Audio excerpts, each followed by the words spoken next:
What's going on, people, and welcome to a brand new episode of Too Many Games and Not Enough Time, where I get to speak to incredible gamers all across the globe about which games they are playing. Now, thank you so much for the support on the rebrand of the podcast. I'm glad that you are all loving it. If you are listening to us on Spotify or another iTunes or any of them thing there, come over to the YouTube, give us a thumbs up, give us a subscribe, and show us some love. Now, on today's episode, I have the head of the Liamas clan. We are talking a Twitch streamer. Don't make her sweet face fool you, because she is a menace on the shooters. Big hair, don't care. Gwen, welcome to Too Many Games and Not Enough Time. How are you doing today? I'm great. How are you? I'm really excited to talk to you. Now, we met a little last year, a little while ago, and when I met you, like, you was just proper sweet and you was proper shy and you was quiet, and we met at a platform event, and then we went to the Call of Duty launch, and you was a menace. I was like, wow. So then I went back and I started watching your streams and start watching your clips. And oh my days, like, you are about this life. I had to say it from the beginning. Don't let the cutesy face fool you. How did you get so good on COD? Because I see you like you're carrying the man them. Look, I'm trying. So I mean, like, this time last year, I couldn't even go positive on COD, and it was actually just practice. And I used to be a controller player, and I made that change to mouse and keyboard. And since then, I don't know, maybe it might be the reaction time, the way I can, like, my hands are coordinating better with the mouse and keyboard. So it was just practice and just enjoying the moment, enjoying the kills, because there were times where going positive was a struggle. It needed a lot of work, but now it's just coming easy. 100 kills, it's light. I'm just enjoying it. You said it's light. Now, it's funny, when we went to the Call of Duty event, I jumped on COD after you, and I was baffled. I was like, what kind of alien control scheme is this? Like, I felt like I was in the Matrix. Like, why is your control scheme so mad? Because, that's because I flipped the button. So if you flip the buttons to the L1 buttons instead of the other trigger ones, it's so much quicker, because, like, I'm here doing it like right now. It's just so much quicker. There's less button to actually press than the trigger one. And yeah, that's why I flipped it around. It makes it easier. Well, that's what I found. And then when you played it, I was just like, whoa, what's happened here? I was hella confused. Now, your streams are really entertaining. I think that you do some really dope content. I want to take it back a bit. Like, obviously, you're a big Call of Duty player, but you are a variety streamer as well. You play all types of games. So we'll get back into that in a minute. But what was, like, how did you start in gaming? Like, what was your start? Not even professionally, just how did you even get into playing video games when you was younger? Oh, wow. I mean, I've always played games. That was one thing that me and my family would always do. PlayStation 1, that's the first one I remember. So I don't remember anything else. So PlayStation 1, like playing The Simpsons Hit and Run, like, iconic game, Tomb Raider, Crash Bandicoot. We had all the different ones, the dance mat, everything. Like, all of that was just my life. And then I had PlayStation 2, like, just kept going. I didn't go to PlayStation 3, but I went to Xbox. So I had a different go at each platform. I had the Nintendo, I had everything. I've just loved gaming since I was little. I think I'm grateful that my parents got me into that from young. It's amazing. It's dope. It's funny how much the original PlayStation kind of revolutionized gamers, because obviously I'm a bit older than you, and for me, like, my start in gaming was like on Nintendo consoles, and then I got the big boy PlayStation. I was like, wow, man's a big man out there playing a PlayStation. But there's so many people I speak to, and their first kind of introduction into gaming is from PlayStation. And the maddest thing is, the PlayStation 1 came about because Sony wanted to do a exclusive console with Nintendo for an exclusive GameCube, and then Nintendo was like, yeah, we're gonna go and do it with Panasonic, and it flopped. And Sony was like, what, you're gonna try and bump, man? You know what, let's bring out our own console. And probably one of the best things that they've done, because it's kind of revolutionized. So how did your love for shooters start? actually COD, to be honest. I remember Black Ops 3 and 4. Those were the ones that I used to just play the campaign. So I'm fairly new to the multiplayer, but those were my games that I played, like Black Ops 2. Actually, Black Ops 2 and 3, 4, and then moved on to Cold War and things like that. I hated Ghost. And then I was just loving running and gunning and dying on, like, literally as soon as I ran into the middle of the map, which everyone tells me not to do, I would just love it. I'd shoot a few times, and then after watching streamers and seeing how people play on YouTube, because that's something I never did before. I never watched other people gaming, and I saw how people played, and then that's what then brought my love for it even more, because I could actually get the kills. And now I was like, oh, this is what you lots are doing. I see the fun in it instead of just running and gunning. Do you know what I love about that is the aspect of when it comes to like people playing Call of Duty, like you see me, I'm trash. Like I try my thing, but I'm trash. You see me get murdered. But I love the learning curve that you said that like you weren't amazing at first. Like you just kept on trying and you enjoyed it. You found it fun. You didn't get frustrated whenever you were dying. And that kind of just made you push to actually hang in. So that's really, really cool. All right. So like I said at the beginning, so when we first met, it was at Platform, and I had you as my apprentice in the kitchen for Overcooked. Yep. Now, Overcooked 2 is a manic game and it's literally become one of my favorite games. Like I love it, and you really fallen in love with it. We haven't played yet. Maybe we can play tomorrow if you're about. What is it that you've loved about Overcooked? At first I was panicked because I was thinking you might start shouting at me, telling me hurry up.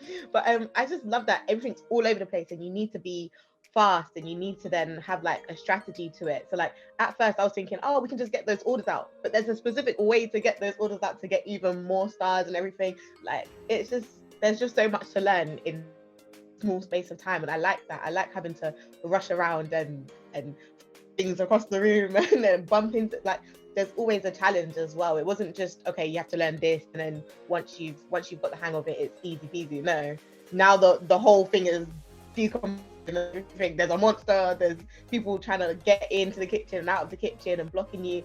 I just love it. It's amazing. I love your passion when it comes to gaming. Like I said, in person, Gwen is quiet. She's not super animated. She's quite a quiet person. So just to see how happy and smiley you get when you talk about games is incredible. All right, we're going to talk about the elephant in the room. What is it about these Ras llamas? Like, talk to me about this. Like, even before I knew you, I knew your obsession with llamas. What is it about the llamas? Do you know what? They're just cute. But the thing is that everyone always mentions, but they spit on you. But that's if you annoy them. And I resonate with that. I don't be spitting on people. I don't spit on people. But I just like that they're just nice and cute and fluffy, but there's that little cheeky side inside. Like there's a little cheeky little, don't push that button. I like it. That's just my love for llamas. I mean, I have teddy bears and everything. So you're basically saying the reason why you love llamas is because you're like a llama, that you're nice and sweet, but if someone pushes you on the wrong side, they might get punched in their throat. Just me. Now, I feel like 2022 is going to be one of the most incredible years in gaming.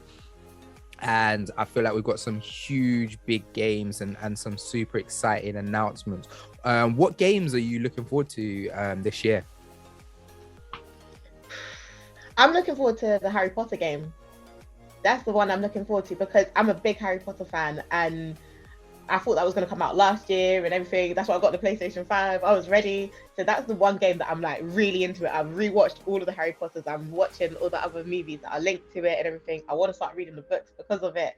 I just want to get into it and like immerse myself into it. And then I want to start like getting into the VR games because that's one thing that I've seen a lot of people playing and things. And that's one thing I want to get into as well. So yeah.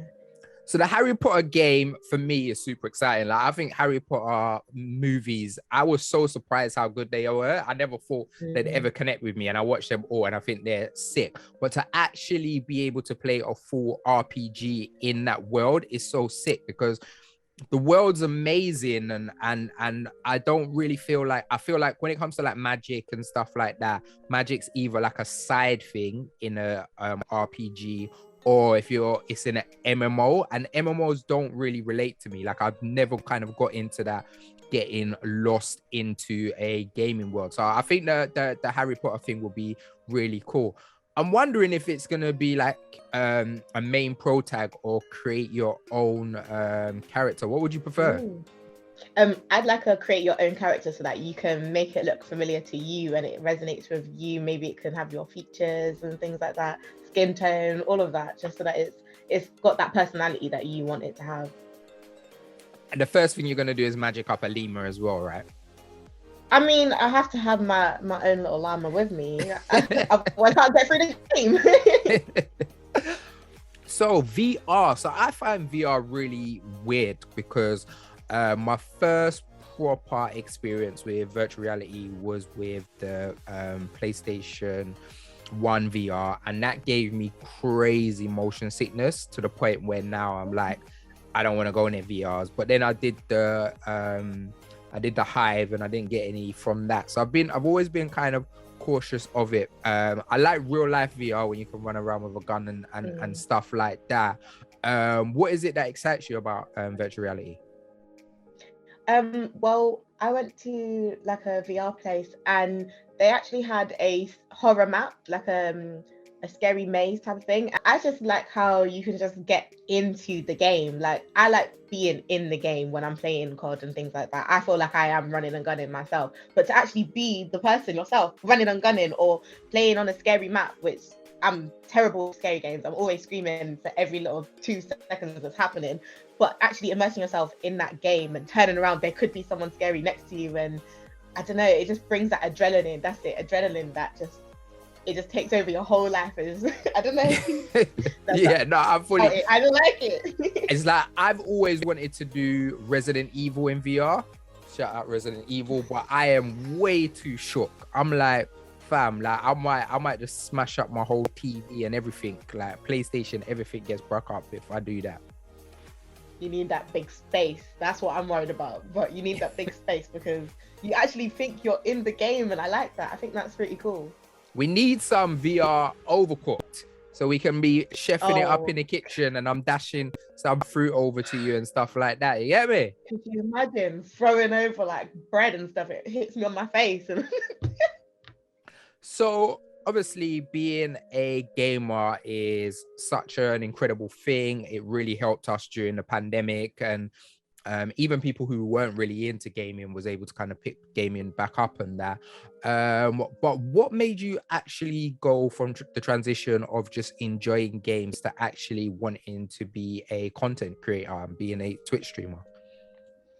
Well, one thing that I didn't actually do was actually look at the people that were already making content and streaming. I just went straight into it with the thoughts of, I'm not sure if there's people that show that they're not so good at games, and I could be that person to show like not everyone's going to drop like 1 million kills and not everyone's going to complete the game easily or anything. There are people that just enjoy gaming whether they're good or not, and so that's what I did. I just went for it, and slowly you start to learn more about the games. You start to learn more, you meet new people, they help you and you teach each other things, and like the whole community just builds like that. And I think it's just beautiful. And yeah, that's why I then changed into streaming and content creating. I love it.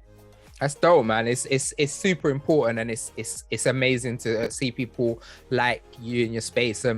I just love video games. I love to talk about gaming, and just nice to see how passionate and exciting you are, and how much it makes you smile, and your content's crazy. And fam, when I'm telling you, you lot gotta go and see how much of a menace. Don't let the sweet face fool you. She is, look, I'm telling you, see if a zombie apocalypse come, I'm calling Gwen. You get me? She might be shook of the zombie, but the way she's trigger happy, like we're rolling together. You get me? We're rolling deep. We're only a short form podcast, so we're kind of running out of time. But before I let you go, if there's any games that you'd recommend for me that I should play or someone in the community, what would be your go-to? I'd recommend Paladins. That was my first love game. It resonates with me so much. And there's different types of players, like healers, frontline, and you can be whoever you want to be, a flank. And I think you'd be great at it. I think you'd be To be honest with you, I don't know too much about Paladin. Tell me a bit more about it.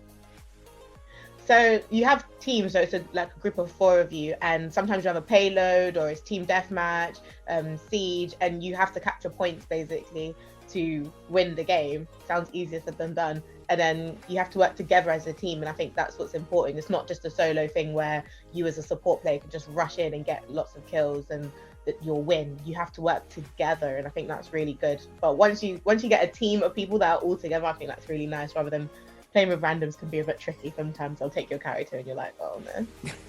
That's how I feel on Apex. I get stressed whenever someone takes Loba. I'm like, nah, fam, so taking my character. Disrespect. Gwen, thank you so much for your time. I really appreciate you coming on the podcast. If you wanted to send someone to watch a piece of your content that represents you, that really shows your character, your personality, and just kind of get them into the Llama gang, where would you send them? To my page, Gwen LDN on everything. I would send them there. Okay, so that's got your Twitch, got a YouTube, that's got Twitter, everything. Gwen LDN. All of it. That's dope. Oh, before I let you go as well, congratulations on graduating. Oh, thank you. I tried. Super dope. Teaching.